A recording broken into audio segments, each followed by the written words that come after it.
President Trump blowing the whistle, confirming that the Pacific Palisades fire was in fact a land grab, he says, saying he just learned this, breaking down what he knows. Gavin Newsom responding, denying it, if true, would be the end of Gavin Newsom's political career. Also, the Federal Reserve further devaluing the dollar today, cutting the Fed funds rate, and one of the largest backers of these left-wing NGOs facing the music this morning, very nervous. The U.S. Treasury considering freezing his assets, and more stories as well from around the country, including the apology from ABC News after their bizarre reporting yesterday.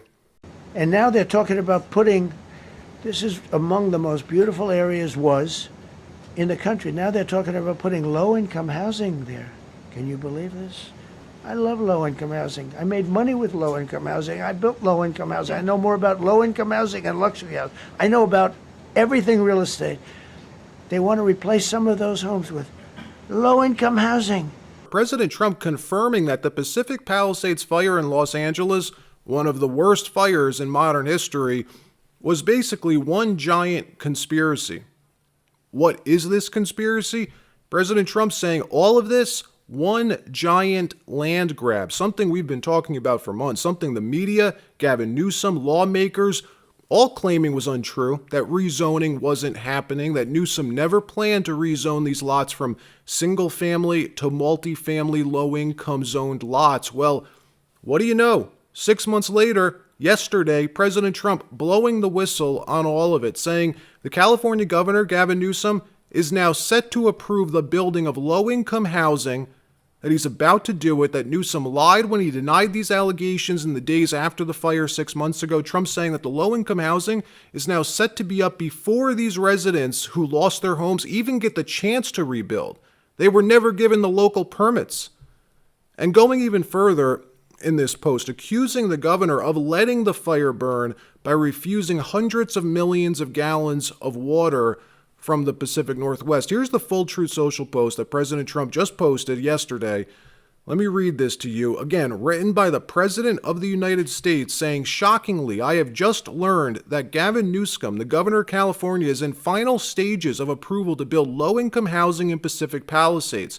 How unfair is that to the people that have suffered so much? Newsom allowed their houses to burn by not accepting hundreds of millions of gallons of water from the Pacific Northwest, and now the low-income housing starts rising long before he gets permits for California citizens to even rebuild. Unfortunately, the governor of California and Mayor Karen Bass have failed you.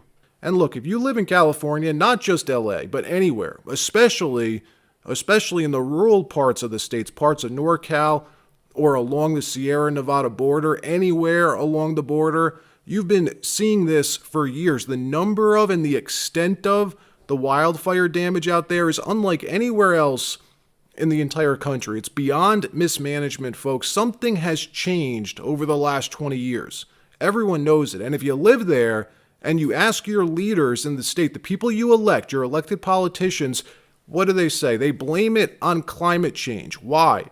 Because there's nothing they can do then. It's not their fault. It's climate change. Yes, suddenly, in the last 20 years, the same exact period of time when Democrats gained this supermajority, your state, only your state, begins to experience this massive multitude, higher level of wildfire destruction. There's something else going on in California, at least in the case of Pacific Palisades, that Gavin Newsom allegedly in the process about to approve rezoning these high-end lots. If true, it's criminal. It's a criminal land grab. This is private property. Now, is it true? Governor Newsom responding yesterday with 4 words, saying a straight-up lie. So, what can we assume? What we can assume is that the President of the United States clearly learned something new.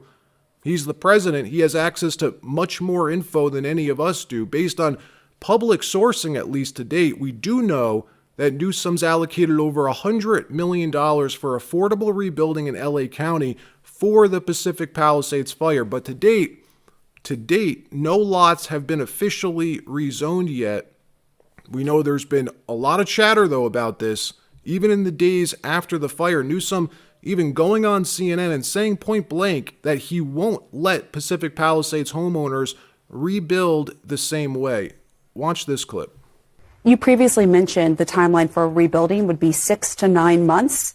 Is that going to happen? And should people rebuild in some parts of California, given how high the fire risk is? Yeah, you can't rebuild the same. So we have to rebuild with science. We have to build with climate reality in mind. We have to look at infrastructure, redundancy, systems, ingress, egress as it relates to emergency management and planning, materials. All of that is being reviewed and reconsidered, and with the latest iterations in terms of understanding and technology. And I say technology in the context of how, again, we build the infrastructure to keep it safe, to address undergrounding of lines, how we address the larger issues of redundancy in terms of systems. But more important than anything else is the need to get the debris removed. 30 days to do the hazardous waste. We want to get 6 to 9 months, the rest of the debris done. Concurrently, people are getting permits. So this is all happening, rolling together, and we want to see construction very shortly. And in the next few years, we want to see hundreds, thousands of homes rebuilt. And if you're not believing science, you have to believe your own eyes, your own lived experience. And the reality is the insurance market understands it better than anyone else. The market and Mother Nature's are going to have to change the way we live and do business in the context of how we plan, how we do land use, zoning into the future along the lines of your question. We have to wake up to this reality. We cannot be in denial about what's going on with Mother Nature, again, around the globe, not just in the state of California. Just to sort of pin you down on, what does that mean for the rebuilding in some of these high-risk areas? Just more sophisticated design and planning. Remember, Altadena, many of those homes were done in the 20s and 30s and 40s for a world that no longer exists from a climate perspective. And so the ability to absorb a deeper understanding as you rebuild it presents itself anew in a profound and, we hope, impactful way. So I'm concerned about it, but I'm not concerned about our resourcefulness to address it with the most modern standards anywhere in the world. By the way, California leads the nation already in building zoning standards. Our ability now to take it to the next level, to be a model for the rest of the country, presents itself. This is likely why the residents still can't get their local permits approved. These people have plans for this land, folks. Hopefully, President Trump calling attention to this will stop them from doing it.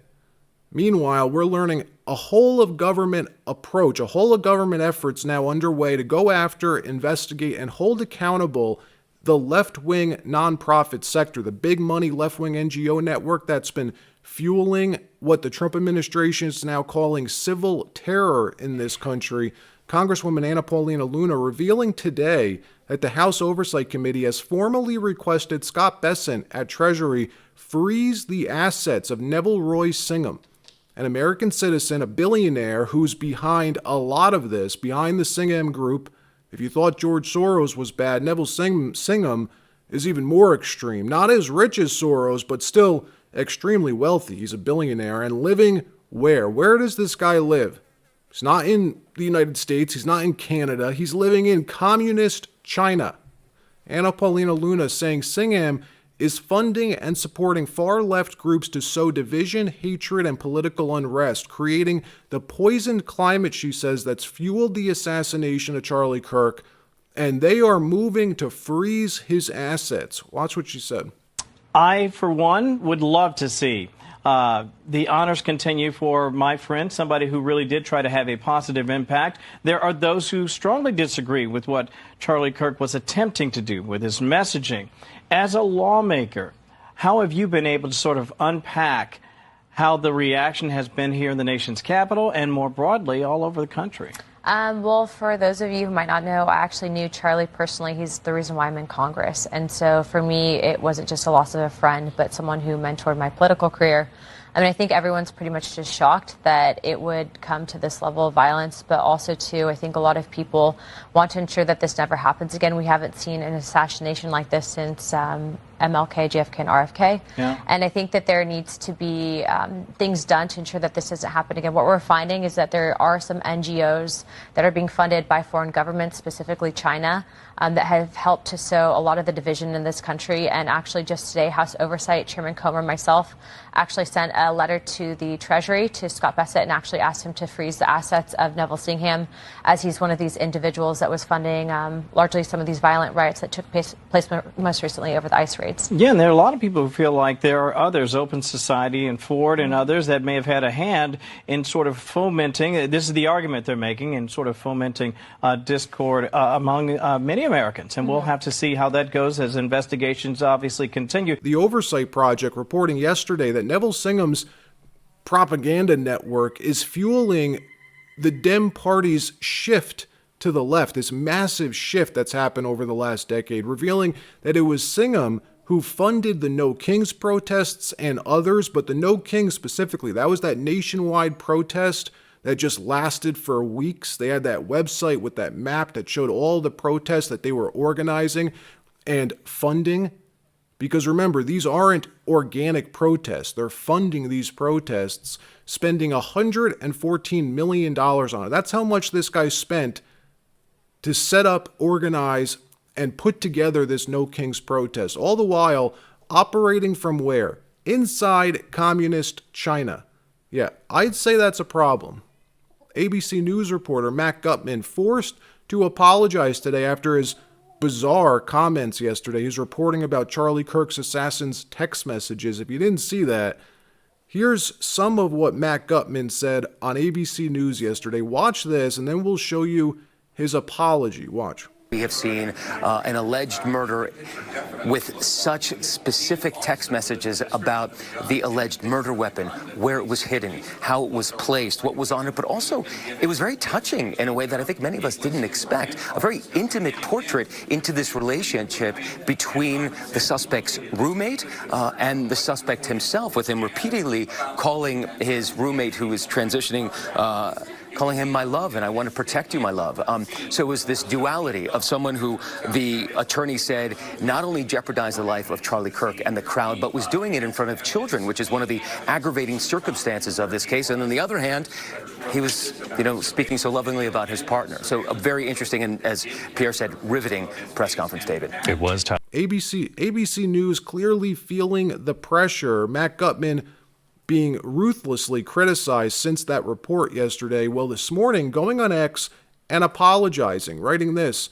Yesterday, I tried to underscore the jarring contrast between this cold-blooded assassination of Charlie Kirk, a man who dedicated his life to public dialogue, and the personal disturbing texts read aloud by the Utah County attorney at the press conference. Number 2, I deeply regret that my words did not make that clear. But let there be zero doubt here. I unequivocally condemn this horrific crime and the pain it caused Charlie's family, those who were forced to witness it at UVU, and the millions of people he inspired. Charlie Hurt summing this up perfectly this morning. Now, based on this guy's apology, Matt Gutman's apology, it seems it was touching for him to cover this story. Watch. I want to switch gears now to the Charlie Kirk assassination investigation. We're learning a lot of information, but it was this moment that gave a lot of folks pause. Watch this. It was very touching in a way that I think many of us didn't expect. A very intimate portrait into this relationship between the suspect's roommate and the suspect himself, with him repeatedly calling his roommate, who is transitioning, calling him my love, and I want to protect you, my love. I don't know what you think about that, but that was reporter Matt Gutman over at ABC, and this is how he explained his commentary, not once, but twice. On X this morning, he said, yesterday I tried to underscore the jarring contrast between this cold-blooded assassination of Charlie Kirk, a man who dedicated his life to public dialogue, and the personal disturbing text read aloud by the Utah County attorney at the press conference. I deeply regret that my words did not make that clear. Charlie. I'm glad that he attempted to apologize. But, the real problem here, Aisha, is the idea that, and you've covered these things, Bill, you've covered these things. When you're covering a very serious event, like a murder trial or a hearing for a murder trial of an assassination, you go with a certain mindset. And the mindset is one that is very serious. It's very factual based. It's very, and you are aware of the human casualty that is going on here, and you are respectful of what you're covering. And the idea that this guy is going to walk into this to cover this story and have sort of these fantasies, these fairy tale fantasies play out in his mind, I think goes to the heart of the lack of seriousness, the lack of gravity that these people approach a story like this. And it boggles my mind. I don't understand it. And I know that reporters have to deal with a lot of ugly, grave, dark stuff, especially when you're talking about something like this. But I don't know how you get from the point where you should be to where this guy ended up. It is appalling. It's disgusting. I guess the only, maybe saving grace to it all is that I think that the media has so befouled themselves. They've so lost all credibility that I think a lot of people just sort of may have heard that, whoever was watching, and just sort of shrugged and thought, well, good thing I don't listen to them anymore. Let me know what you think about this. All of these people seem crazy to me, folks. All right, that wraps up this episode. Like, subscribe. We'll see you next time.